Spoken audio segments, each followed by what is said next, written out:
महागठबंधन हो या एनडीए, दोनों तरफ सीट शेयरिंग का मामला फंसते हुए दिख रहा है। जदयू ने 122 सीटों की मांग कर दी है, तो वहीं चिराग पासवान लगातार हमलावर दिख रहे हैं नीतीश कुमार के ऊपर। बात करें अगर हम महागठबंधन की, तो वहां पर भले ही तेजस्वी के चेहरे पर हामी भर दी गई है रालोसपा के द्वारा, कांग्रेस के द्वारा, पर अभी भी सीट शेयरिंग को लेकर सर दर्द बरकरार है। इसके साथ ही साथ 4 सवाल है जिस पर मैं आपसे चर्चा करूंगा इस वीडियो में। पहला सवाल है कि आखिरकार एनडीए में वो कौन सी पार्टी होगी जो अपने महत्वाकांक्षा पर ब्रेक लगाएगी। दूसरा सवाल है कि बिहार फर्स्ट और बिहारी फर्स्ट के नारे जो लगाए जा रहे हैं बार बार लोजपा के राष्ट्रीय अध्यक्ष चिराग पासवान के द्वारा, इसका क्या मतलब है। तीसरा सवाल है कि महागठबंधन में आखिरकार कब तक चलेगा वेट एंड वॉच की स्थिति। और चौथा सवाल है कि आखिरकार तीसरे मोर्चे का रणनीति क्या बनेगा साल 2020 के बिहार विधानसभा चुनाव में। इन सभी मुद्दों पर आपसे मैं चर्चा करूंगा। नमस्कार, मेरा नाम उदित तारण है और एचएस बिहार देखना आपने शुरू कर दिया है। शुरुआत करते हैं पहले सवाल से कि आखिरकार एनडीए में वो कौन सी पार्टी होगी, वो कौन सा घटक दल होगा जो अपने महत्वाकांक्षा पर ब्रेक लगाएगा। एनडीए की अगर हम बात करें तो 3 इसमें प्रमुख पार्टियां हैं, भाजपा है, जेडीयू है और साथ ही साथ लोजपा है। भाजपा और जेडीयू के बीच की जो केमिस्ट्री है वो तो अभी सही दिख रही है, पर कहीं ना कहीं चिराग पासवान अब उस मूड में नहीं है। वे नीतीश कुमार को अपना नेता नहीं मानना चाह रहे हैं। नीतीश कुमार से उनकी जो खटपट है, जो अनबन है, वो कई बार हमने देखा है। चलिए सीट बंटवारे पर हम आते हैं। साल 2015 में जो विधानसभा चुनाव हुआ था बिहार में, उसमें गणित अलग था। कारण था कि जेडीयू और आरजेडी साथ में चुनाव लड़ रहे थे। ऐसे में सीट बंटवारा बिल्कुल अलग ढंग से हुआ था अगर हम तुलना करें साल 2010 से। तो अब देखते हैं कि साल 2015 में किस पार्टी को कितनी सीट मिली थी चुनाव लड़ने के लिए और उस पर कैसे उन्होंने जीत दर्ज किया था।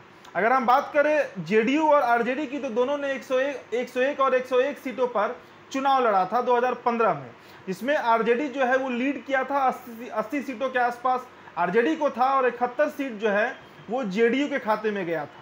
वहीं अगर हम बात करें साल 2010 की, जब उस पैटर्न पे चुनाव लड़ा गया था जिस पैटर्न पे 2020 में लड़ा जा सकता है, तो उस समय आरजेडी 168 सीटों पर चुनाव लड़ी थी और मात्र 22 सीटें ही वो जीत पाई थी। वहीं अगर जेडीयू की बात करें तो जेडीयू 141 सीट पर चुनाव लड़ी थी। बीजेपी का अलायंस था उस समय, लोजपा का अलायंस था, और उसमें 115 सीटों पर उसने जीत दर्ज कराई थी। यानी कि बड़ा नुकसान हुआ था जेडीयू को साल 2015 में जब वो आरजेडी गठबंधन के साथ चुनाव लड़ रहा था। लगभग 141 सीटों से सीधे वो 101 सीटों पर आता है चुनाव लड़ने के लिए, और जहां वो 115 विधायक उसके जीते हैं जेडीयू के, वो आंकड़ा मात्र 71 पर सिमट जाता है। यानी कि लगभग 44 सीटों का, विधानसभा सीटों का नुकसान हुआ था जेडीयू को। और इसी बात को लेकर जेडीयू इस बार अड़ा हुआ है कि वो किसी भी हाल में 122 सीटों पर चुनाव लड़ना चाहता है। अब अगर हम बात करें बीजेपी के सीट शेयरिंग का, तो बीजेपी साल 2015 में 157 सीटों पर चुनाव लड़ी थी। अकेले 157 सीटों पर लड़ी थी और मात्र उसमें से 53 सीटें ही बीजेपी जीत पाई थी।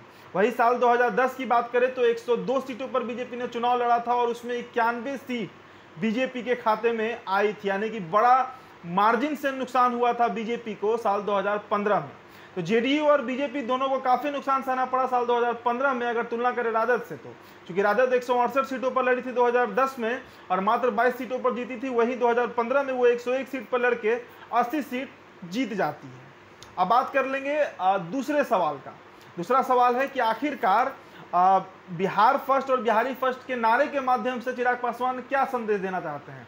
चिराग पासवान का मामला फंसते हुए दिख रहा है। लगातार उनके द्वारा यह मांग की जा रही है कि 100 सीट पर बीजेपी लड़े, 100 सीट पर जेडीयू लड़े और 43 सीट, यानी कि जो कुल 243 सीट्स हैं बिहार में, उसमें 43 सीट लोजपा को मिलना चाहिए। जैसा कि लोकसभा चुनाव में सीट बंटवारा हुआ था, 17-17 जेडीयू और बीजेपी का था और 6 सीट लोजपा को गया था। पर उस पर अब जेडीयू के द्वारा साफ तौर से इनकार किया जा रहा है। जेडीयू का कहना है कि 243 सीटों में 122 पर वो लड़ेगी और बाकी सीटों पर बीजेपी और लोजपा को एडजस्ट करना पड़ेगा। तो कहीं ना कहीं बीजेपी को भी इसमें अब नुकसान होते हुए दिख रहा है। और जब तक ये पेच सुलझता नहीं है, जब तक ये मामला सुलझता नहीं है, तब तक कहीं ना कहीं बिहार में जो एनडीए गठबंधन है उसमें सब कुछ ठीक नहीं कहा जा सकता। एक तरफ लगातार चिराग पासवान का बयान आता है, उनके द्वारा ट्वीट किया जाता है, और जब रामविलास पासवान से ये सवाल किया जाता है कि आखिरकार उनका क्या इस पर रुख है उसे स्पष्ट करना चाहिए। तो रामविलास पासवान ने यह साफ कर दिया कि चिराग पासवान मौजूदा पार्टी के राष्ट्रीय अध्यक्ष हैं, उनका फैसला ही सर्वमान्य होगा। चिराग पासवान लगातार बिहारी फर्स्ट और बिहार फर्स्ट की बात करते हैं। उनका कहना है कि 15 साल का समय हो चुका है, नीतीश कुमार के खिलाफ काफी एंटी इनकम्बेंसी फैक्टर हैं, इसे ध्यान में रखते हुए इस बार चुनाव में मुख्यमंत्री पद का जो चेहरा है उसे अब बदल देना चाहिए। और साथ ही साथ 43 सीटों की मांग की जा रही है चिराग पासवान के द्वारा। तो एनडीए में सब कुछ सही बिल्कुल भी नहीं है। लगातार कोविड-19 के दौरान, बाढ़ के दौरान नीतीश कुमार की किरकिरी होते आ रही है। बीजेपी के लगभग सभी लीडर्स इस पर चुप हैं सिवाय सुशील कुमार मोदी के। चिराग पासवान हमलावर दिख रहे हैं जेडीयू के। तो 2020 में कौन सा राजनीतिक समीकरण बनता है, कौन सा गणित से चुनाव लड़ा जाता है, ये देखने वाली बात होगी। अब हम आते हैं तीसरे सवाल पर कि महागठबंधन में आखिरकार कब तक चलेगा वेट एंड वॉच की स्थिति। महागठबंधन की बात करें तो महागठबंधन का आंकड़ा भी मैंने आपको बताया कि साल 2015 में राजद के द्वारा मात्र 101 सीटों पर चुनाव लड़ा गया और 80 सीट वो जीत जाते हैं। वहीं 2010 में 168 सीट पर चुनाव लड़ा जाता है, जिसमें मात्र 22 सीटों पर ही आरजेडी जीत पाती है। दूसरी बड़ी पार्टी की अब हम बात करेंगे कांग्रेस की। कांग्रेस साल 2015 में 41 सीटों पर चुनाव लड़ती है और 27 सीट उसमें से वो जीत जाती है। वहीं अगर हम बात करें साल 2010 की, तो साल 2010 में 243 सीटों पर कांग्रेस लड़ती है, जिसमें 4 सीटें ही कांग्रेस जीत पाती है। यानी कि कांग्रेस का बहुत ज़्यादा बढ़ोतरी हुआ था साल 2015 के विधानसभा चुनाव में। और कहीं ना कहीं राहुल गांधी ने भी ये बात स्पष्ट कर दिया है। एक मीटिंग हुई थी, हाई लेवल मीटिंग थी दिल्ली में, जिसमें मदन मोहन झा भी गए थे, राजेश राठौर भी गए थे, और उन्होंने ये बात साफ कर दिया कि तेजस्वी यादव ही मुख्यमंत्री का चेहरा होंगे। पर इसके बावजूद सीट शेयरिंग को लेकर अभी भी मामला फंसते हुए दिख रहा है।